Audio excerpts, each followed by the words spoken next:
আসসালামু আলাইকুম। Golden hills একাডেমির পক্ষ থেকে তোমাদেরকে স্বাগত জানাই। আজকে আমরা রসায়নের ৩য় অধ্যায় অর্থাৎ পদার্থের গঠন অধ্যায়টি নিয়ে আলোচনা করব। তো আজকে আমাদের প্রথম ক্লাস ছিল।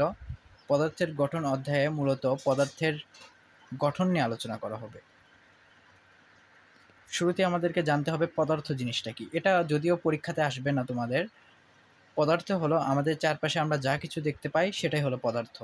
পদার্থ দুই প্রকার। নাম্বার 1 মৌলিক পদার্থ, নাম্বার 2 যৌগিক পদার্থ। এখন তোমাদেরকে জানতে হবে মৌলিক পদার্থ এবং যৌগিক পদার্থ কি। অনেক সময় পরীক্ষাতে মৌলিক পদার্থ কাকে বলে, যৌগিক পদার্থ কাকে বলে এরকম সংজ্ঞা চাই বা ক নম্বরে এই প্রশ্নগুলো আসে। চলো আমরা সেটা আগে লিখি। দেখো আমি এখানে সংজ্ঞাটা এখানে লিখেছি, যে পদার্থকে ভাঙলে সেই পদার্থ ছাড়া আর কোনো পদার্থ পাওয়া যাবে না বা পাওয়া যায় না। তোমরা এটা একটু ঠিক করে নিও। পাওয়া যায় না তাকে মৌলিক পদার্থ বা মৌল বলে। মৌল যে কথা, মৌলিক পদার্থ সেই কথা। অর্থাৎ যে পদার্থকে ভাঙলে সেই পদার্থ ছাড়া আর কোনো পদার্থ পাওয়া যাবে না। উদাহরণস্বরূপ বলি, যদি স্বর্ণ, তোমার বাড়িতে তোমার মা অথবা তোমার বোন অথবা যে কেউ অথবা তুমি নিজেও দেখা যাবে স্বর্ণের কোনো কিছু ব্যবহার করো। স্বর্ণকে যদি তুমি ভাঙো, ওর মধ্যে তুমি স্বর্ণই পাবা। স্বর্ণের মধ্যে কি তোমরা কখনো লোহা পাবা না। তাহলে কি হয়ে যাবে? ওটা ভেজাল হয়ে যাবে, ওটা তখন আর মৌল থাকবে না। স্বর্ণের মধ্যে স্বর্ণই থাকে। ঠিক তেমনি রূপার কি গহনা তৈরি হয়? রূপাকে ভাঙলে রূপার মধ্যে রূপাই থাকবে। তারপর লোহাকে ভাঙলে তুমি লোহাই পাবা। লোহার মধ্যে কখনো দেখছো যে লোহার মধ্যে সোনা পাওয়া যায়? লোহার মধ্যে সোনা পাওয়া যায় না। উদাহরণ সোনা, রূপা এবং লোহা। আমাদের পৃথিবীতে সব মিলিয়ে 118টি মৌলিক পদার্থ বা 118টি মৌল আছে। এটা তোমরা তোমাদের কেমিস্ট্রি বইয়ে পর্যায় সারণী নামক অধ্যায়ে পাবা। দেখবা ওখানে 2টা পৃষ্ঠা মিলে একটা পর্যায় সারণীর ছবি দেওয়া আছে। ওখানে দেখবে 118টা মৌলের ছবি আছে। অথবা তোমরা চাইলে বাজার থেকে পর্যায় সারণী কিনতে পারো। ওটা তোমরা 4র্থ অধ্যায়ে গেলে বুঝতে পারবা যে পর্যায় সারণী আসলে কি। তাহলে কি বললাম?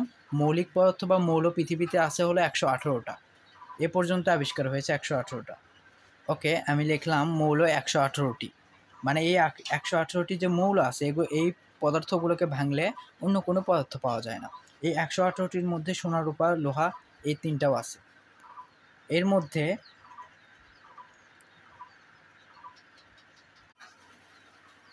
দুঃখিত, ভিডিওটা কেটে গিয়েছিল। তো পৃথিবীতে মৌল বর্তমান আবিষ্কার অনুযায়ী পৃথিবীতে 118টি মৌল আছে বা মৌলিক পদার্থ আছে। তার মধ্যে প্রকৃতিতে পাওয়া যায় 98টি, আর বাকি 20টি গবেষণাগারে তৈরি করা হয়েছে। অর্থাৎ গবেষণা করে বাকি 20টা তৈরি করা হয়েছে। এখন তোমাদের মনে প্রশ্ন আসতে পারে যে এগুলো কি আসলে? 118টা মৌল এগুলো কি? এগুলো তোমরা 4র্থ অধ্যায়ে বিস্তারিত জানতে পারবা। এগুলো হলো মৌলিক পদার্থ। কিন্তু আমাদের আমাদের মানুষের দেহে 26 ধরনের মৌলিক পদার্থ বা মৌল পাওয়া যায়। দেখো আমাদের হাত পা অর্থাৎ চুল, নখ, চোখ, আমাদের পুরো শরীরটাই তৈরি হয়েছে এই 26টি মৌল দ্বারা। বুঝতে পারছো? তাই মানব দেহে 26টি মৌল পাওয়া যায়। আর যদি এই পুরো পৃথিবীটাই আসলে মৌল দিয়ে তৈরি, ক্ষুদ্র ক্ষুদ্র মৌল দিয়ে তৈরি। বুঝতে পারছো? মৌলিক পদার্থ দিয়ে তৈরি। তো এবার চলো, আমরা তো জানলাম মৌলিক পদার্থ। আমরা এতটুকু যা পড়লাম সব হচ্ছে মৌলিক পদার্থ। এবার আমরা পড়বো যৌগিক পদার্থ। চলো যৌগিক পদার্থের সংজ্ঞাটা আগে লিখি। যৌগিক পদার্থ আসলে মৌলিক পদার্থেরই বিপরীত। মৌলিক পদার্থ হিসেবে আমরা জানলাম যে পদার্থকে ভাঙলে ওই পদার্থ ছাড়া অন্য কোনো পদার্থ পাওয়া যায় না, সেটা হচ্ছে মৌলিক পদার্থ। তাহলে যৌগিক পদার্থকে ভাঙলে ওই পদার্থ সহ আরও অন্য কোনো পদার্থ পাওয়া যাবে, অর্থাৎ একাধিক মৌল পাওয়া যাবে। মৌলিক পদার্থের ক্ষেত্রে মাত্র একটি মৌল পাওয়া যেত, আর যৌগিক পদার্থের ক্ষেত্রে কয়টি মৌল পাওয়া যাবে? একাধিক মৌল। তাই আমরা সংজ্ঞাতে লিখেছি যে পদার্থ একাধিক ভিন্ন মৌল দিয়ে তৈরি তাকে যৌগিক পদার্থ বলে। অথবা তোমরা এভাবে লিখতে পারো, যে পদার্থকে ভাঙলে একাধিক ভিন্ন মৌল পাওয়া যায় তাকে যৌগিক পদার্থ বলে। অথবা তোমরা আরেকভাবে লিখতে পারো, এই যে এটার সাথে মিল রেখেও লিখতে পারো, যে পদার্থকে ভাঙলে সেই পদার্থ ছাড়াও আরো অন্যান্য পদার্থ পাওয়া যায় তাকে যৌগিক পদার্থ বলে বা যৌগ বলে। ঠিক আছে? যৌগিক পদার্থ বা যৌগ বলে। তোমরা তোমাদের মতো করে তোমাদের কাছে যেটা সুবিধা হয় তোমরা সেটা লিখবা। উদাহরণ চলো দেখি। উদাহরণ হলো পানি। পানিতে আসলে দুইটা মৌল থাকে। পানিতে কয়টা মৌল থাকে বলো তো? উদাহরণ হলো পানি। পানির বৈজ্ঞানিক নাম তোমরা জানো। পানির বৈজ্ঞানিক নাম হলো H2O। হয়তো তোমরা অনেকে জানো না, তবে তোমাদের জানা উচিত। এখানে দেখো তো, এইচ একটা মৌল, এইচতে হলো হাইড্রোজেন, অক্সিজেন একটা মৌল, অক্সিজেন ওতে হলো অক্সিজেন। বুঝতে পারছো? মানে কি দুইটা মৌল? দুইটা মৌল না? অবশ্যই দুইটা মৌল।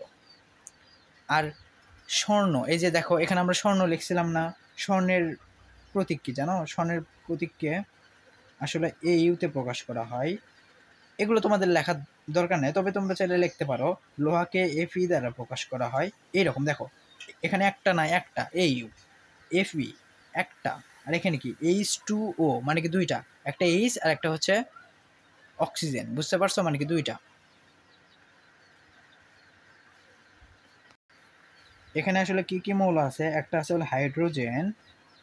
দেখো আমি তোমাদের বোঝানোর সুবিধার্থে একটু চিহ্ন দিয়ে বোঝাচ্ছি। একটা হচ্ছে হলো অক্সিজেন। অর্থাৎ এখানে দুইটা মৌল। দুইটা মৌল একসাথে থাকলে সেটা হচ্ছে যৌগ বা যৌগিক পদার্থ। বুঝতে পারছো? কিন্তু তোমাদের দেখো, তোমরা হয়তো উদাহরণ দেখে একটু ভয় পেতে পারো। তোমাদের পরীক্ষাতে আসলে উদাহরণ লেখা লাগবে না। তোমাদের পরীক্ষাতে চাপে মৌলিক পদার্থ কাকে বলে, যৌগিক পদার্থ কাকে বলে। আর এই যে 26টি মৌল পাওয়া যায়, মৌল 118টি, এই দুইটা হচ্ছে এমসিকিউ এর জন্য। আর উদাহরণ এগুলো লাগবে না। বুঝতে পারছো? উদাহরণ দরকার নাই। উদাহরণ দিকে তোমরা ভয় পাও না। এবার চলো আমরা দেখব পরমাণু এবং অণু। অনেক সময় পরীক্ষার ক নম্বরে আসে যে পরমাণু কাকে বলে, আবার অনেক সময় বলে অণু কাকে বলে। চলো আমরা প্রথমে পরমাণু সংজ্ঞাটা জেনে নিই। পরমাণু যখনই মনে হবে তোমাদের বা পরমাণু আসবে, পরমাণু হচ্ছে মৌলিক পদার্থের সাথে সম্পর্কিত। বুঝতে পারছো?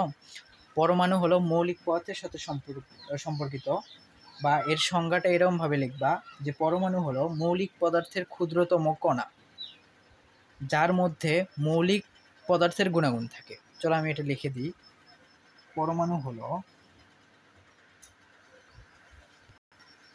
দেখো আমি এখানে সংজ্ঞা লিখেছি, পরমাণু হলো মৌলিক পদার্থের ক্ষুদ্রতম কণা, যার মধ্যে মৌলের গুণাগুণ থাকে। উদাহরণ যেমন যেমন অক্সিজেন। অক্সিজেন, দেখো অক্সিজেন কিন্তু একটা মৌল। ঠিক যেমন অক্সিজেন একটা মৌল, ঠিক অক্সিজেনও একটা পরমাণু। বুঝতে পারছো? আরেকটা উদাহরণ যদি দেখি, নাইট্রোজেন। নাইট্রোজেন একটা মৌল এবং নাইট্রোজেনও একটা পরমাণু। তবে অণু কি? তাহলে যদি অক্সিজেনের নিচে যদি আমি একটা টু লিখে দিই, তাহলে এটা অণু হয়ে যাবে। এনের নিচে যদি একটা টু লিখে দিই, বা দেখো এখানে একটা কাহিনী আছে। কাহিনী হচ্ছে কি, এই যে আমরা একটা তথ্য লিখতে ভুল করছি। এই পাশে আসো, এই পাশে আসো। এই যে পরমাণু আর অণু বিষয়টা তোমরা একটু ভুলে যাও প্লিজ। এটা একটু ভুলে যাও। এই পাশে আসো, একটা তথ্য বাদ পড়ছে। আচ্ছা, এখানে একটু খেয়াল করতো। এখানে H2 মানে কি? এখানে দুইটা হাইড্রোজেন আছে। আর ও মানে কি? শুধু ও মানে হচ্ছে এখানে একটা অক্সিজেন আছে। এখানে H2 বলতে এখানে দুইটা হাইড্রোজেন পরমাণু আছে।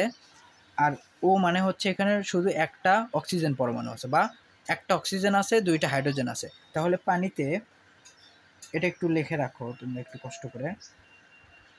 পানিতে হাইড্রোজেন ও অক্সিজেনের অনুপাত কত? এটা এমসিকিউ আসে। হাইড্রোজেন ও অক্সিজেনের অনুপাত।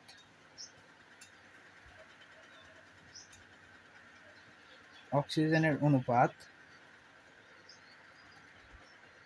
2। দেখো হাইড্রোজেন কয়টা? 2। তাহলে প্রথমে একটু হাইড্রোজেন ও অক্সিজেন, মানে হাইড্রোজেনটা শুরুতে, তাহলে তুমি এখানে হাইড্রোজেনের সংখ্যাটা লেখো। হাইড্রোজেন হচ্ছে 2টা, আর অক্সিজেন কয়টা? একটা। তাহলে মাঝখানে একটা অনুপাত চাইনি। এই যে এই চিহ্ন নাম হচ্ছে অনুপাত চিহ্ন। তারপরে 1 লেখো। অক্সিজেন কয়টা? একটা। বিষয়টা বোঝার চেষ্টা করো। পানিতে হাইড্রোজেন ও অক্সিজেনের অনুপাত, হাইড্রোজেন অনুপাতটা সবসময় সংখ্যাতে লিখতে হয়। হাইড্রোজেন কয়টা? 2টা। তাহলে সামনে 2 লেখো। তারপরে কি? অক্সিজেনের অবস্থান। এই যে এখানে হাইড্রোজেন ও অক্সিজেনের অনুপাত আছে, মাঝখানে একটা অনুপাত চিহ্ন দাও। তারপর যে কয়টা অক্সিজেন সেটা লেখো এখানে। এবার ওই পৃষ্ঠাতে চলো তোমরা। এটা আসলে তোমাদের বইয়ে দেওয়া আছে, আমি লিখতে আসলে ভুলে গেছিলাম। তো দেখো, পরমাণু হলো মৌলিক পদার্থের ক্ষুদ্রতম কণা, যার মধ্যে মৌলের সকল গুণাগুণ থাকে। যেমন যেমন শুধু একটা অক্সিজেন ও একটা নাইট্রোজেন।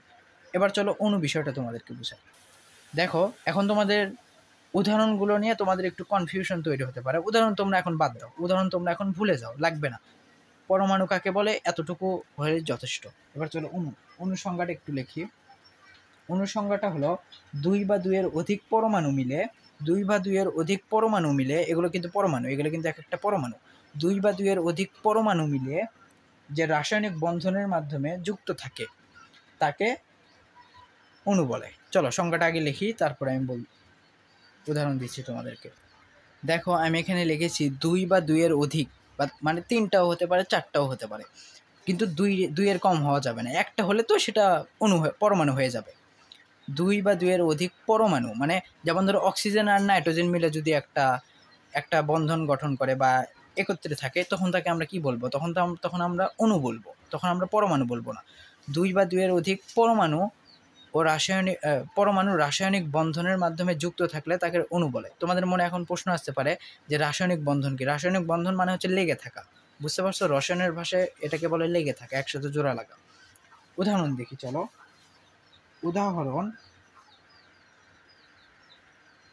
যদি দুই বা দুইয়ের অধিক পরমাণু বলছে, যদি দুইটা অক্সিজেন মনে করো এভাবে একটার সাথে একটা যদি এভাবে লেগে থেকে, যদি মনে করো একটা দুই বা দুই অক্সিজেন যদি এভাবে মনে করো জোড়া লেগে যদি O2 গঠন করবে না, O2 গঠন করে মানে কি? দুইটা অক্সিজেন। এটা কিন্তু বাস্তবের যোগ বিয়োগ না, কিন্তু এটা দুইটা অক্সিজেন জোড়া লেগে O2 গঠন করলো, তার মানে কি? দুইটা অক্সিজেন বা দুইটা পরমাণু, অর্থাৎ এটা একটা অণু। আচ্ছা, কার্বন কিন্তু কার্বন হচ্ছে কি বলে, কার্বন একটা মৌল বা পরমাণু। কার্বনের সাথে অক্সিজেন যুক্ত হয়ে কার্বন ডাই অক্সাইড তৈরি করে, কার্বন ডাই অক্সাইড গ্যাস তৈরি করে। ঠিক আছে, কার্বন ডাই অক্সাইড গ্যাস তৈরি করলো, এটা কি? তার মানে কি? কার্বন একটা পরমাণু, অক্সিজেন একটা পরমাণু। আমরা সংজ্ঞাতে বলছি দুই বা দুইয়ের অধিক পরমাণু মিলে যদি বন্ধন গঠন করে তাহলে কি? সেটা হচ্ছে অণু। তার মানে কি? কার্বনে একটা অণু। আশা করি তোমরা অণু বিষয়টা বুঝতে পারছো। আসলে তোমাদের এখানে উদাহরণ দেখে ভয় পাওয়ার কোনো কিছু নাই। তোমরা শুধুমাত্র কি পড়বা জানো? তোমরা পড়বা মৌলিক পদার্থ কাকে বলে, 168 মৌলর কতগুলো প্রকৃতিতে পাওয়া যায়, কতগুলো গবেষণাগারে তৈরি হয়, মানবদেহে কতটি পাওয়া যায়, যৌগিক পদার্থ কাকে বলে। আর এই যে এটা পড়বা, পানিতে হাইড্রোজেন ও অক্সিজেনের অনুপাত কত। আরেকটা পড়বা সেটা হলো পরমাণুর সংজ্ঞা পড়বা, অণুর সংজ্ঞা পড়বা। যথেষ্ট। আজকের ক্লাস তোমার মাথার মধ্যে যদি এতটুকু থাকে তাহলে আশা করা যায় তোমরা আজকের ক্লাসটা 100%ই বুঝতে পারবা। কিন্তু উদাহরণ আস্তে আস্তে তোমাদের ক্লিয়ার হবে। পরবর্তী ক্লাসের জন্য অপেক্ষা করো।